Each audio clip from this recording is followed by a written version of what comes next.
शहर की सोच, लोग, पॉलिटिक्स और हालात पूरी तरीके से चेंज हो गए हैं। तो साधु का काम करने का तरीका, मतलब जो पहले जो उसके अंदर एग्रेसिवनेस था या जो चीजें थी, उसकी सोच, काम करने का तरीका, वो फटाफट एनकाउंटर करता था, इसलिए बहुत फेमस था, बहुत मतलब उसको माना जाता था। लेकिन अब वो समय नहीं रहा।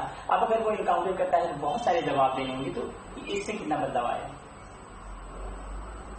अब देखो, जवाब किसको देने हैं, किसको सवाल करने हैं, वो देखने के बाद ही पता चलेगा। लेकिन जिस तरह के गुनाहगार थे वैसे तो है ही, लेकिन मैंने जैसे पहले कहा कि इतना पैमाना इतना बदल गया, बहुत बड़े पैमाने पे जा रहा है सब। और मतलब हमारे लिए देश के अलावा और कुछ है नहीं। तू है, मैं है, पूरी आवाम को, और कुछ बंदे ऐसे हैं वो देश को बेच के खाने में भी चुकेंगे नहीं, ऐसे लोग हैं। और उनसे निपटना मतलब बड़ा मुश्किल है, और वो निपटना पड़ता है इन लोगों को।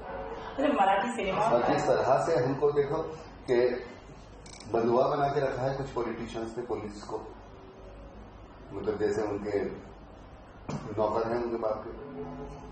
तो वो जो है सभी पॉलिटिशियंस हैं, लेकिन कुछ तो वैसे ही है जो इस्तेमाल करते हैं। और राजनीतिक पक्ष कितने रहे, 3-4 छोड़ो, मेन पक्षपाती टोलियां बन गई हैं। तो पुलिस करेगी क्या? किसके कहां निपटाएगी, किससे निपटने की कोशिश? और उनकी ये भी बहुत कम है, आजा बेटे, और बहुत ही सब सुविधाएं कम है, तो वो करेंगे कैसे? उनके पास ये कम है, सहूलियत कम है, उनको उतनी सहूलियत मिली नहीं है, रिस्ट्रिक्शंस बहुत है, और उस दायरे में रह के कैसे काम करें? एनकाउंटर ये कॉन्सेप्ट आई इसकी वजह से कि उनको कायदे से हम वनिश नहीं कर सकते, और उसकी वजह से मेरे को भाई इस तरह से अगर एलिमिनेट करते हो तो करो। जो बहुत गंदे लोग थे उनके बारे में मैं कह रहा हूं, ऐसे नहीं। अब होता है कि इस तरह का अगर एक कोई दौर चला आता है तो उसमें उसका गलत इस्तेमाल भी कुछ लोग कर लेते हैं। वो तो होगा ही ना, एक अच्छा कुछ घट रहा है तो उसके साथ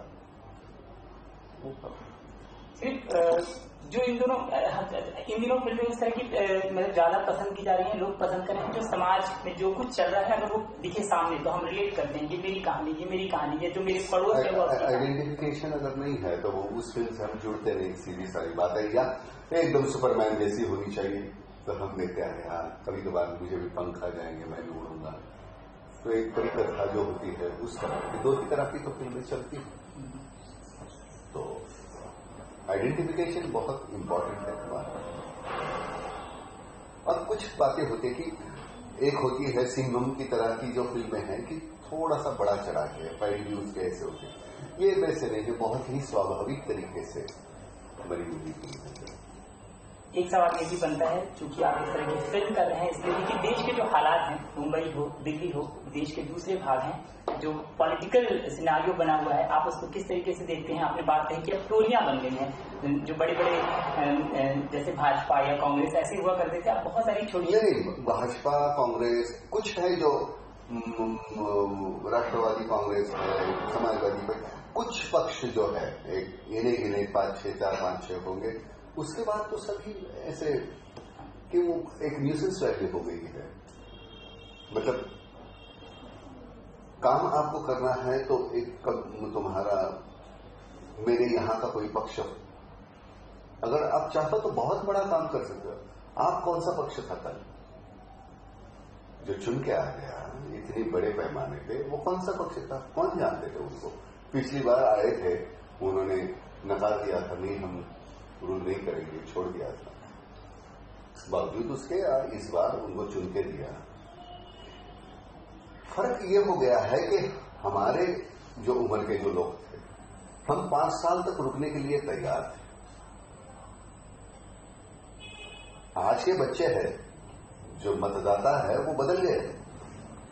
आज का 18 साल का बच्चा और 5 साल पहले जो 23 साल का है, अब ये बड़ी तादाद में बच्चे हैं, वो रुक नहीं सकते, पेशेंस नहीं उनको।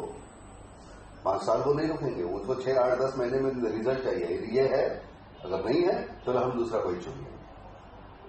और ये जो चुनने वाले जो है वो ये नई पीढ़ी है। और हम भी अभी रेस्टलेस हो गए क्योंकि हमारी उम्र 65 हो गई, सीनियर सिटीजन हो गए, हमें मालूम नहीं है हम कितने दिन रहेंगे। तो हम भी चाहते हैं कि हमारे जीते जी हम देंगे वो चैन, फिर हम भी रुकने को तैयार। अच्छा, इससे एक सोच मेरे अंदर जाती है, मतलब आपने कहा कि पेशेंस नहीं है हमारे अंदर, मतलब एक ये भी है कि क्या 5 साल भी कम हो जाने चाहिए? मतलब एक नई बात है, आपसे पूछ रहा हूँ। नहीं, 5 साल, देखो बात ये है कि अब आपने कुछ बोल दिया, समझो इस वक्त चुनाव के पहले कि ये बातें आपको मिलेंगी, हम ये देंगे, ये फला जो भी बोल दिया। अब चुन के आने के बाद अगर वो बात नहीं करते तो आपने झूठ बोला मुझसे। अब झूठ बोला है तो फिर मैं सोचता हूं कि नहीं, ये इनको मैं चुनूंगा नहीं बात वापस। तो ये जो बदला, पहले जैसे एक लॉयल्टी थी पक्ष की। मेरे पिताजी जब से उनका ये हुआ, मतलब हमारे 47 के बाद कांग्रेस मरते दम तक कांग्रेस, एक लॉयल्टी थी। फिर जनसंघ है तो जनसंघ वो वैसे थे। शिवसेना वाले जो बहुत कट्टर थे, शिवसेना। अब देखो, समाजवादी पक्ष के मधु जी में हमारे यहां से जाके बिहार से चुनकर आते थे। अब वो थे तो मराठी यहां के थे, वहां से कैसे आते? तो वो हमारे जहन में नहीं था कि मराठी है, ये बिहारी है, ये ब्राह्मण है, ये दलित है, कुछ नहीं, ये मुसलमान है। एक तो पार्टीशन के बाद वो खून खराबा इतना देखा था, सब भूलना चाहते थे लोग। अब वापस वही आप लाना चाहते हैं, वही कम्युनल अगर झगड़े लगवाना चाहते हैं तो कैसे चले?